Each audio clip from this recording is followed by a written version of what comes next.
E nesta quinta-feira, Lula contestou mais uma vez a autonomia do Banco Central. Numa entrevista à Rádio do Ceará, o presidente reclamou da decisão do Comitê de Política Monetária de manter a taxa básica de juros em 10,5% ao ano. Foi uma pena que o Copom manteve, porque quem está perdendo com isso é o Brasil, é o povo brasileiro. Porque quanto mais a gente pagar de juro, menos dinheiro a gente tem para investir aqui dentro. Aí resolveram entender que era importante colocar alguém, sabe, que tivesse um Banco Central independente, que tivesse autonomia. Ora, autonomia de quem? Autonomia de quem? Autonomia para servir quem? Autonomia para atender quem? Rodrigo Constantino hoje conosco, muito boa noite, consta, seja bem-vindo. Ontem nós comentamos aqui a decisão do Copom, que manteve então a taxa de juros em 10,5%, e o interessante foi analisar, né, consta que essa decisão foi unânime, até mesmo os 4 indicados por Lula, desse comitê formado por 9 integrantes, até mesmo os 4 indicados pelo presidente Lula também votaram pela manutenção da taxa nesse patamar. E aí fica a questão, né, Lula sempre trouxe aí o Banco Central, Roberto Campos Neto, como inimigo da nação, e agora, por decisão unânime, houve aí a manutenção da taxa, quebrando o ciclo de cortes das últimas decisões do Copom. Quem agora ele vai culpar, trazer como bode expiatório aí para o fracasso na gestão econômica? Boa noite.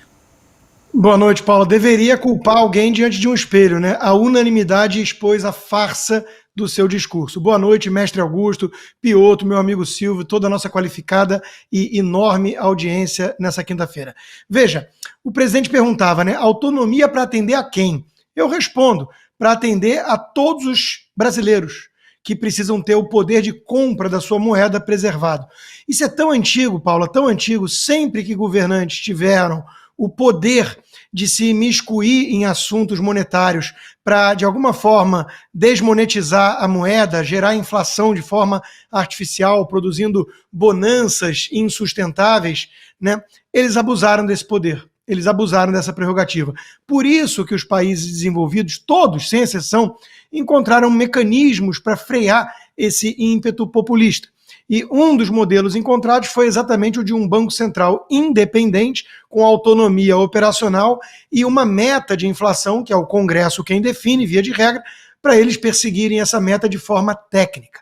Como você mesmo lembrou, uma decisão unânime, incluindo o Galípolo, tão cotado para ser o substituto do Campos Neto, mostra que todos ali entenderam a necessidade de frear a queda da taxa de juros. Por quê? Na cabeça do Lula, basta vontade política. A taxa de juros é um valor a ser definido de forma arbitrária. Vamos colocar em 5%, por que não? E aí todos vão ficar felizes. Só que é como tentar driblar a lei da gravidade. Se você pular do prédio para testar, eu não recomendo que façam isso, mas você vai entender que isso é impossível. Então é óbvio que o Lula quer fazer é quebrar o termômetro que aponta a febre do doente. Ele acha que não é um sintoma para mostrar que o organismo está com um problema. Ele acha que é uma decisão arbitrária de alguém que está lutando contra o país ou o seu governo, incluindo o Galípolo, pelo visto, e outros 3 que o PT mesmo colocou lá dentro. Então, tudo isso é, obviamente, um discurso furado, uma ladainha para enganar trouxa. Eu sei que ainda tem muito trouxa disposto a ser enganado por esse tipo de discurso patético. Mas as pessoas deveriam falar mais sério, porque o Brasil está ficando para trás. O dólar disparou, a bolsa de valores está fraca em relação ao resto do mundo, e isso, ao contrário do que dizem os petistas, tem consequências reais para os mais pobres. O mercado de capitais bem desenvolvido é o que produz riqueza para um país, empregos para os mais pobres. O Lula e o seu PT já testaram esse modelo irresponsável, desenvolvimentista e voluntarista. Eles tentaram isso há pouco tempo atrás e todo mundo lembra do resultado. Então, o perigo para o Brasil é que eles nada aprenderam, nada esqueceram. E muitos tucanos, muitos economistas liberais de mercado, como, por exemplo, Armínio Fraga, João Amoedo e tantos outros, embarcaram nessa, fizeram o L para salvar a democracia e agora estão tendo que ver o seu presidente, que eles ajudaram a colocar no poder, ou de volta à cena do crime, como diria Geraldo Alckmin, estão vendo agora ele, uma vez mais, peitar o mercado, que ele chama de dinossauro voraz, e com isso destruir de vez a economia brasileira. Adalberto Piotto, muito boa noite. Piotto, eu vou pedir para a gente exibir mais um trechinho dessa entrevista que o presidente Lula concedeu à Rádio do Ceará para a gente comentar aqui. Vamos lá. Eu fui presidente 8 anos. O presidente da República nunca se mete nas decisões do Copom e do Banco Central. O Meirelles tinha autonomia comigo, tanto quanto tem esse rapaz de hoje. Só que o Meirelles era uma pessoa que era um cara que eu tinha o poder de tirar, como o Fernando Henrique Cardoso tirou tantos, como outros presidentes tiraram tantos. Aí resolveram entender que era importante colocar alguém, sabe, que tivesse um Banco Central independente, que tivesse autonomia. Ora, autonomia de quem? Autonomia de quem? Autonomia para servir quem? Autonomia para atender quem? Porque veja o negócio, eu estava numa reunião do orçamento discutindo.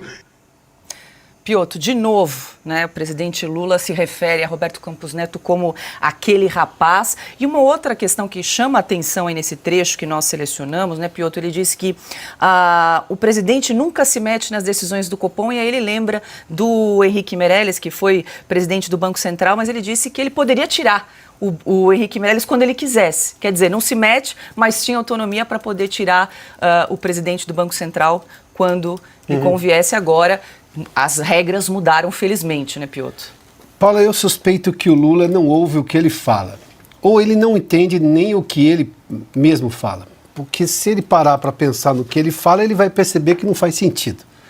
Mas vamos lá, Paula, boa noite a você, Augusto, boa noite, Constantino, Silvio, a todos vocês que nos acompanham. Tem uma outra frase nessa entrevista à rádio lá do Nordeste que ele diz o seguinte: a decisão do Banco Central em manutenção da taxa por unanimidade, inclusive, como já antecipou aqui o Constantino, os 4 diretores indicados pelo atual governo e que também têm mandato garantido pela lei da autonomia, ainda bem, porque essa é a lógica, vale para todo mundo. Mas diz lá, a decisão do Banco Central, Lula, né, foi investir no mercado financeiro, foi investir nos especuladores que ganham dinheiro com juros. Nós queremos investir na produção. Vamos lá. Uma coisa básica de economia que, óbvio, me parece o presidente não entende. Se ele controlar os gastos públicos, cai a inflação, porque hoje, nesse momento, você tem uma inflação pressionada por uma série de aspectos. Primeiro, porque a economia não está avançando de verdade. Se você tem juros mais baixos, porque, obviamente, você não tem um temor de inflação com aumento de gastos como está o atual governo, você não tem juros mais altos. Juros mais altos não faz as pessoas investirem nesse tipo de aplicação financeira, no que o PT chama de rentismo. De onde vai? Para onde vai o dinheiro do investidor? Vai para a Bolsa, vai para o setor produtivo. O que não permite esse dinheiro ir para a produção é justamente esse comportamento do governo que gera insegurança jurídica para o investidor, gera problemas, obviamente, na atuação do Banco Central, porque fica fazendo esse barulho, e ainda bem que temos autonomia, e ela não foi ideia do PT, o PT votou contra, é uma decisão que veio do Congresso, com apoio do governo anterior. Se o presidente Lula pensasse minimamente em lógica econômica, ele descobriria que ele está falando uma bobagem e que é exatamente o contrário que vai fazer com que o dinheiro do investidor vá justamente para o setor produtivo. Enquanto ele faz esse barulho, bom, aí as pessoas aplicam. E não estou falando do grande investidor, estou falando do investidor do dia a dia. Vão aplicar em títulos de renda fixa, no que o PT chamava de rentismo. Eu só vou terminar da forma como comecei. Eu creio que o presidente Lula não ouve o que ele mesmo fala. E se ouve, ele não entende o que ele falou. Porque o que ele diz não faz sentido, é simples assim. E depois da decisão, ele continua com o mesmo discurso, criticando o Banco Central. É sempre esse rapaz deselegante, é incapaz de chamar o presidente do Banco Central. Presidente, eu vou ajudar o senhor. É Roberto Campos Neto, tem autonomia, vai até o final do ano. É a partir do final do ano, ou seja, do ano que vem, que o mercado está preocupado, o Brasil está preocupado, porque ontem foi, digamos, um suspiro de preservar o Brasil do seu governo. Silvio Navarro, muito boa noite, seja bem-vindo. Vou trazer mais um trecho aqui da entrevista para sua análise, Silvio.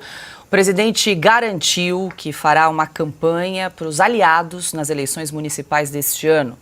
No entanto, Lula admitiu que, por causa da base frágil do governo no Congresso, terá cautela ao escolher os candidatos que vai apoiar. Eu tenho que levar em conta que eu, embora pertença a um partido político, eu tenho uma base de apoio no Congresso Nacional que extrapola o meu partido político. Então eu tenho que levar em conta se nas cidades esse partido que me apoia estão disputando, eu tenho que levar em conta quem são os adversários. E aí, naquele que o adversário for um adversário ideológico, o adversário dos negacionistas, você pode ter certeza que eu vou fazer campanha. Pode ter certeza que eu vou fazer campanha. Vou cumprir meu horário de trabalho em Brasília, vou ficar trabalhando até às 6 horas, mas quando der às 6 horas que todo mundo tem o direito de ir para casa, eu vou fazer campanha para os candidatos que eu acho que vão melhorar a vida do povo. Agora sim, Silvio Navarro, boa noite. Paula, boa noite. Augusto, meu irmão, boa noite. Meus parceiros Rodrigo Constantino, Piotr, boa noite para quem nos assiste. O Lula não tem palanque para subir nas eleições municipais, porque ninguém quer a presença dele. Tem um ou outro gato pingado e, digo mais, não são do PT, porque o PT terá o menor número de candidatos em capitais e grandes cidades. Falo de cidades que vão ao segundo turno, 200 mil eleitores. O PT não tem esse número. Isso já é sabido, isso já foi dito para o Lula e ele, desesperado, porque já está pensando lá na frente, na eleição de 2026, no que as eleições municipais podem provocar no terremoto, porque essa é a base. O prefeito e o vereador, eles são fundamentais para a eleição do Congresso Nacional depois. Não à toa os deputados estão viajando já na segunda-feira para os festejos de São João, liberados pelo Arthur Lira, porque é uma data importante, eleger prefeito, eleger vereador, pensando em 2026. É assim que se constrói base política no Brasil. E esse número de deputados lá na frente determinará a fatia do bolo do fundo partidário, estou falando de dinheiro e muito dinheiro, e do tempo de televisão nas eleições. O Lula, vamos voltar. Ele falou em candidatos negacionistas, eu vou escolher aonde eu vou subir. O Lula estará na eleição mais importante do país, que é a eleição na cidade de São Paulo, tendo de apoiar o Guilherme Boulos, que até agora não encontrou uma roupagem para disputar essa eleição. Ele tem problema com uma fotografia ao lado de um apoiador dos terroristas, do Hamas. Ele não sabe como justificar.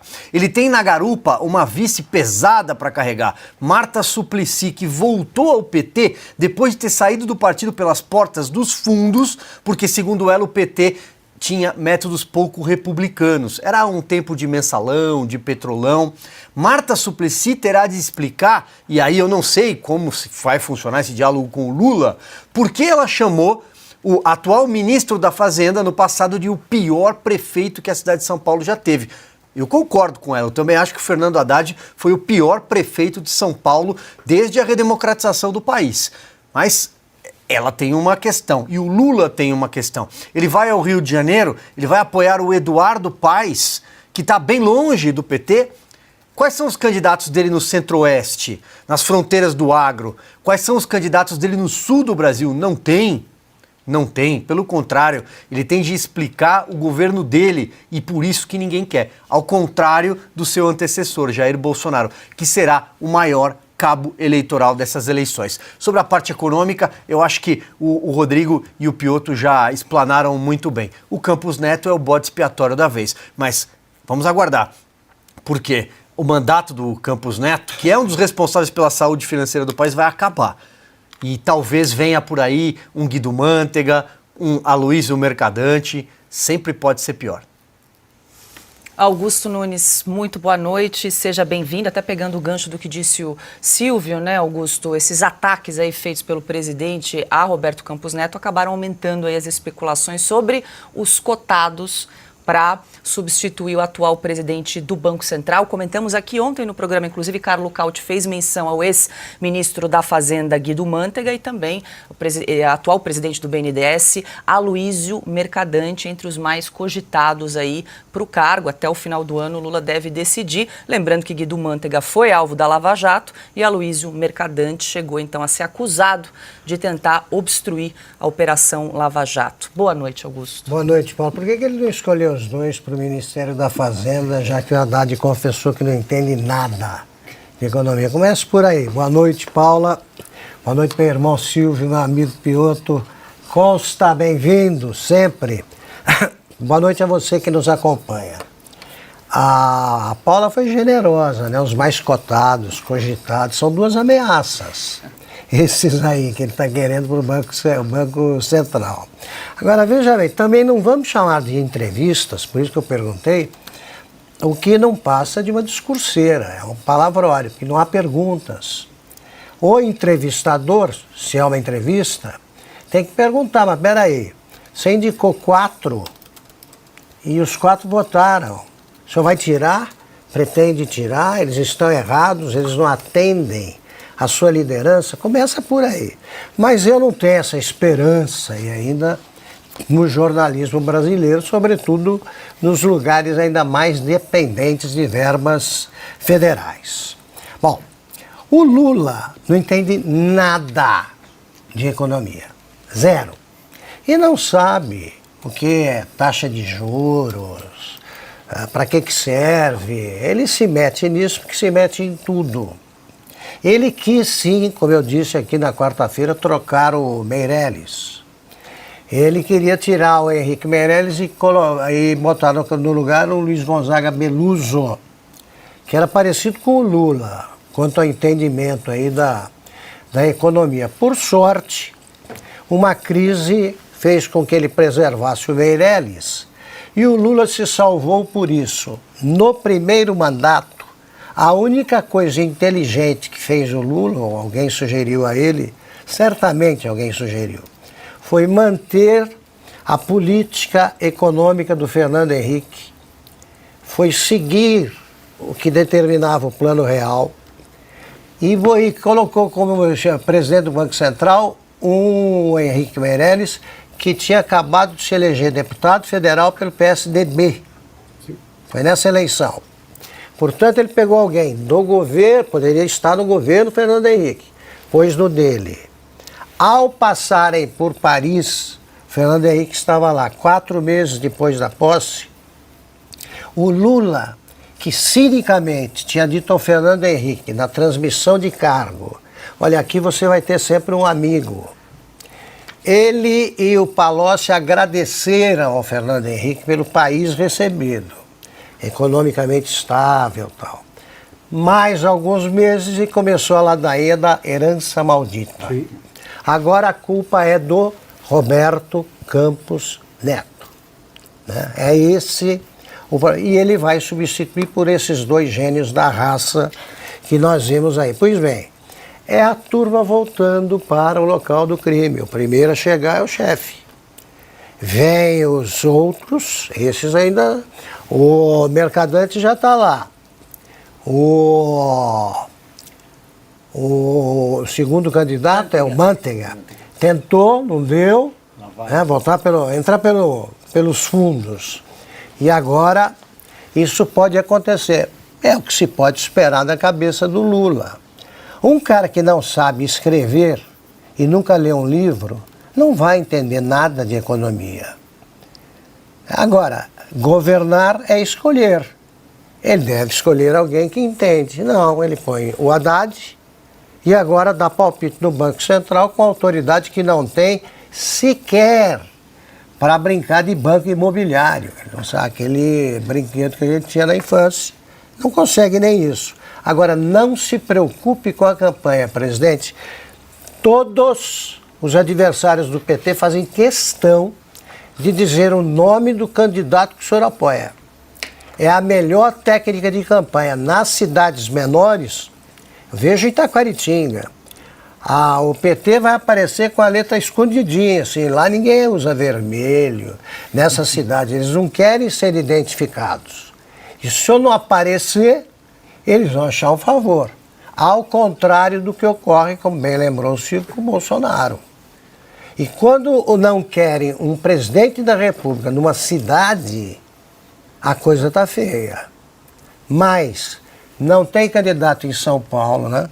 Não tem candidato no Rio e não tem candidato no Recife. Quer dizer, já no Nordeste, que é o último reduto dele, já não consegue indicar o candidato a prefeito da capital. Então, se ele fizer isso, aí é o enterro mesmo, sepultamento do PT.